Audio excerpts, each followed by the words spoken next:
I'm delighted to be here again on another episode of your enlightening family law conversation show, The Late Night Intercourse with Chioma. As usual, I am Chioma Onyenucheya Uko, your host, also known as the Zest Family Lawyer. So, we're going to do something. We're going to switch up things a bit in this episode.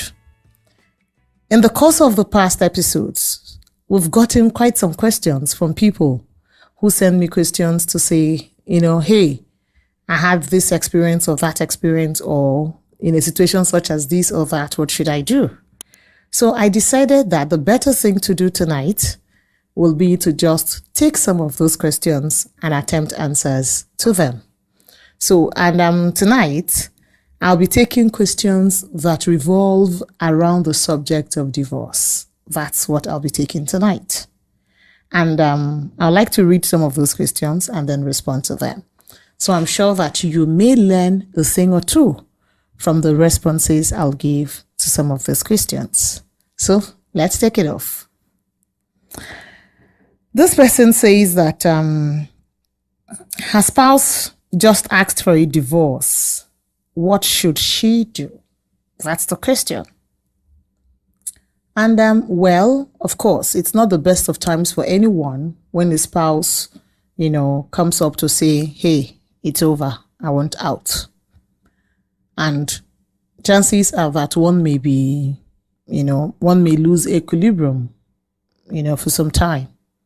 But the most appropriate thing to do once your spouse says he or she is no longer interested and asking for a divorce will be for you to consult a family lawyer. That is the first thing to do. Now, in consulting a family lawyer, it is possible that though your spouse have said he or she is no longer interested or wants out, it is possible that you may get counsel that may help you resolve whatever the issues are and you're able to save your marriage. Very possible. It's possible that both of you, from the counsel you will get opportunity to maybe a mediation or some sort of, mediated settlement that enables both of you resolve your differences and, attempt another chance at making your marriage work. Where that fails or where that possibility doesn't succeed, the next thing would be for your counsel to advise you on the options available to you so that you respond or act from an informed position. If you allow emotions to guide you, you may say things you shouldn't say, you may do things you shouldn't do, you may take steps you shouldn't take. So, but with a counsel, particularly if you're talking to a family lawyer, he or she will be able to put you through advising you on the provisions of the law, on the elements to prove the ground of a divorce, on whatever defense you may have to possible allegations from your spouse, on the things you can ask for and the parameters, on which you can ask for those things, and generally just advise you. So I think that more than talking back or throwing tantrums or throwing insults, or generally just taking brash steps, the better thing to do if your spouse asks for a divorce will be to quickly consult a family lawyer. And the counsel of the family lawyer can help you either resolve whatever the differences are or help you through the process with as minimal damage as is possible, ensuring that your best interest is protected. So that's my answer to that question. We'll take another one. Okay, someone says, I got a call from someone who said he has a divorce petition he wants to serve on me. I refused to continue that conversation because I am afraid that if I tell him where I am or that if I receive the petition, I may have made a mistake. What should I do? Okay, so I guess essentially what this person is talking about is whether he or she should take service of a divorce petition that has been filed against him or her. And I think the best thing to do, yes, is to take service of the petition. And I'll tell you why I say that. In the event that your spouse has filed a petition for divorce, if you do not take service of the petition, how will you know the contents of the petition? How will you be able to plan an answer? How will you plan a defense? How will you be able to respond to that petition? You won't be able to do that. In any case, though the law expects that the process should be served on you directly as a primary means of service, that is not the only means by which you can be served the petition. The law allows for the petitioner to serve that petition or for anybody to serve a process on another person through secondary means. There are alternative means permitted by law. So what it means is that the petitioner or anybody else who is trying to serve you a process, whether in a divorce or in any other legal matter, in any other court proceedings, and you frustrate the service of that process, or you evade service, or you make it difficult or impossible for that person to serve you, the person can take an application to court and ask for leave to serve you that process by substituted means. So if he obtains an order of court that permits him to serve you that process by substituted means, your evading that service would not have amounted to much. Yes, you may have bought little time, but it may also be little time that is injurious to your best interest. So what it means is that if you refuse to accept the process and they obtain an order of court for substituted service on you, they can actually serve you that process by maybe sending it to you through an electronic means like maybe WhatsApp, message, or email, SMS, or any of those. They may serve you that process through, publishing it in a national daily or any other medium, any other news media, whether it is online or offline. They may also serve it on you through sending it by courier. So they may actually DHL it to you and then you receive it inadvertently, not realizing that the content of what you have received is a court summons or a court proceedings, court process. So there are many means by which you can be served. They can also paste it at your place of abode or any address of yours that they know. They may also publish it. Okay, I've already spoken about publishing it in a national daily.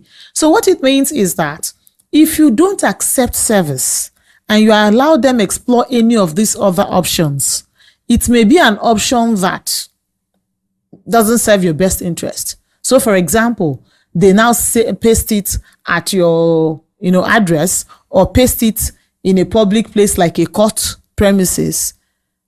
Everybody gets to read it before you read it. And the content may be such that you don't want the public reading it, you don't want it in the public domain. So accepting service is better for you because it equips you with what you can consult a lawyer with and helps you in preparing, a strong answer or a strong defense to the petition that have been filed against you. So I think that anytime a court process has been filed against you and you are about to be served, the best thing to do is to receive service. If you're unable to receive service, you may direct that service to your lawyer, particularly where you have already briefed a lawyer in that case. Once you have briefed a lawyer and authorized a lawyer to act on your behalf, that lawyer can also receive the process from you. So, like I've said, the important thing to do is to accept service.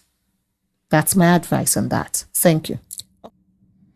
So the next question here is, I am tired of my marriage and I want to file for a divorce. Someone told me that I have to file the divorce in a court in the state where we got married. Unfortunately, we no longer live in the state where we got married. What do I do? Where can I file the divorce? Okay, the answer for that is simple. Under the Matrimonial Causes Act, being the law regulating matrimonial matters, including divorce and the rest of them, you can file the petition for a divorce or any petition bordering on any matrimonial causes. You can file it in any court in any part of Nigeria. Unlike what obtains in other civil matters where you have to file, a court proceeding in the jurisdiction where the cause of action arose. In the matrimonial cause, no, you don't have to do that. You can file it in any court in Nigeria. So what that means is that, assuming the person who asked this question got married in Abia State and presently lives in Taraba State and wants to file a petition for divorce, he or she does not have to wait until they can go to Abia State where the marriage was contracted before they can file for a divorce petition. They can actually file for a divorce petition in any part of Nigeria, including where they currently live, or where either of them currently live, or where either of them frequently visits and finds most accessible. So it must not happen in the state or in the jurisdiction where the marriage was contracted. It can be filed in any part of Nigeria. So I think that answers that question, and I'll be happy to throw more clarifications if I see further questions on the subject. And then for this evening, the last question I would like to take is,